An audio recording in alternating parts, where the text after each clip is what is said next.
मेरे दिव्य गुरुदेव परमहंस योगानंद जी के द्वारा आज का टॉपिक ईश्वर की प्राप्ति के लिए योग्यता, the eligibility criteria to find God. भगवान को जो मंदिर सबसे अधिक प्रिय है वह उनके भक्त की आंतरिक शांति और शांति का मंदिर है।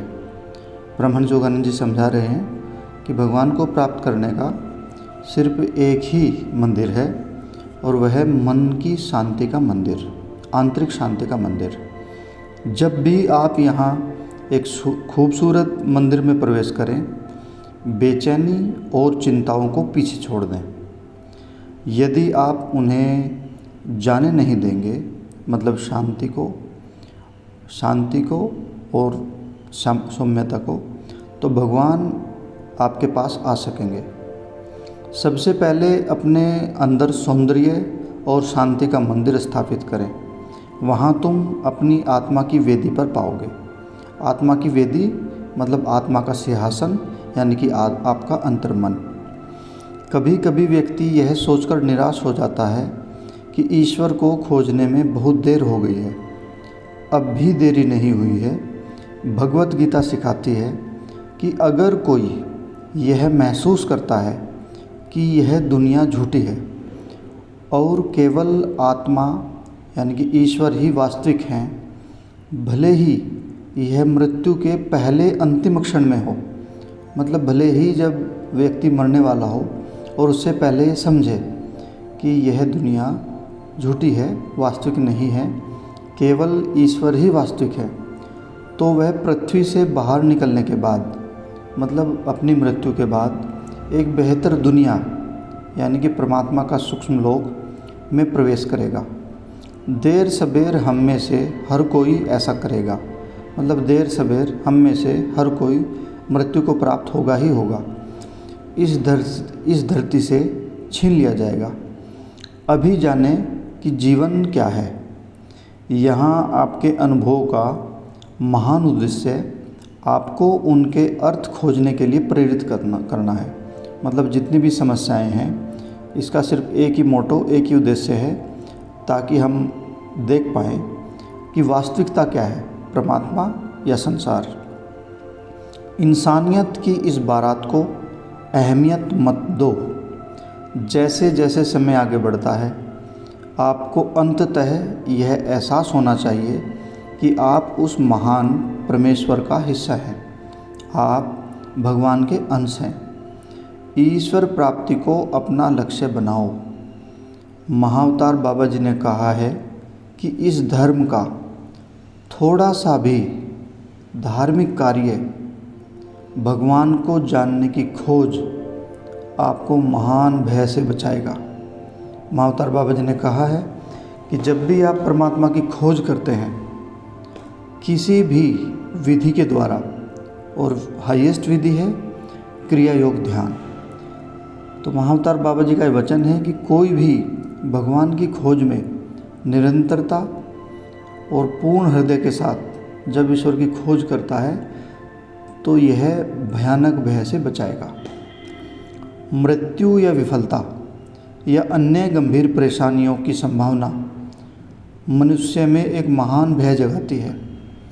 जब आप अपनी मदद करने में असहाय हों, जब आपका परिवार आपके लिए कुछ नहीं कर सकता हो, जब कोई और आपकी सहायता नहीं दे सके, तब आपके मन की स्थिति क्या होगी? अपने आप को ऐसी स्थिति में रखने की अनुमति क्यों दें? ईश्वर को खोजें और अपने आप को उसमें स्थिर कर लें। इससे पहले कि कोई और आपके साथ था, मतलब इससे पहले आपके साथ कौन था? आपके साथ कौन था? सिर्फ और सिर्फ ईश्वर। और जब तुम इस धरती से चले जाओगे तो तुम्हारे साथ कौन होगा?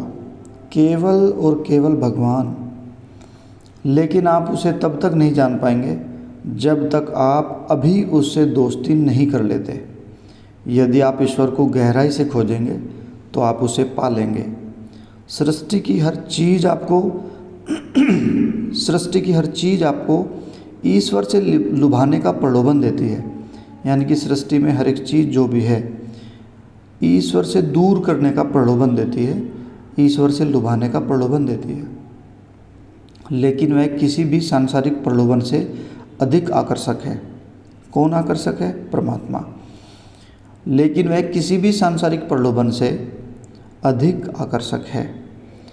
यदि तुम्हें उसकी एक झलक भी मिल जाए, यानी कि अगर परमात्मा की एक झलक भी मिल जाए तो तुम्हें इसका एहसास हो जाएगा और आप उसे आंतरिक प्रार्थना और ध्यान और दृढ़ संकल्प से पा सकते हैं।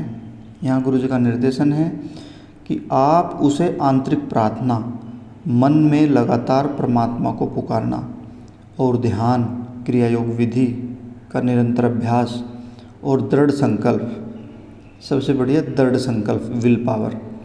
कभी मत समझें कि आप आध्यात्मिक योग्य नहीं हैं और आप आध्यात्मिकता में अपनी प्रोग्रेस, उन्नति नहीं देख पा रहे हैं, यानी कि ईश्वर के साथ एकता अनुभव नहीं कर पा रहे हैं। तो गुरु जी का बार बार निर्देश, आंतरिक प्रार्थनाएं, लगातार ध्यान और दृढ़ संकल्प, यही योग्यता है परमात्मा को पाने की। भगवान के साथ आपके संकल्प दृढ़ होने चाहिए, मतलब उनको पाने की आपके अंदर एक ललक होनी चाहिए और आप कभी ना भूलें कि वो आपके हमेशा साथ हैं। जब तक आपका मन कहीं और घूम रहा है तब तक वह नहीं आएंगे। यानी कि जब कुछ लोग प्रार्थना करते हैं, कुछ लोग ध्यान करते हैं और कुछ लोग दृढ़ संकल्प हैं कि परमात्मा उनके साथ हैं, पर कुछ टाइम के लिए वो व्यक्ति इन सभी बातों पर ध्यान ही नहीं दे पाता। जब तक आपका मन कहीं और घूम रहा है तब तक वह नहीं आएगा। वह आपके पास आना चाहते हैं लेकिन आप उसे आने नहीं देते। आप थोड़ा सा इंद्रिय सुख तलाशेंगे या किताबें या कॉकटेल पार्टियों में अपना समय बिताएंगे तो भगवान कहते हैं ठीक है मेरे बच्चे, खेलो। यदि ईश्वर कुछ चाह रहा है तो वह है हमारा प्रेम। वह हर दिल पर दस्तक देता है और हमें उसके पास आने के लिए कहता है, लेकिन ज़्यादातर लोग उनके पास जाना नहीं चाहते, यानी कि उनके साथ एकता अनुभव नहीं करना चाहते।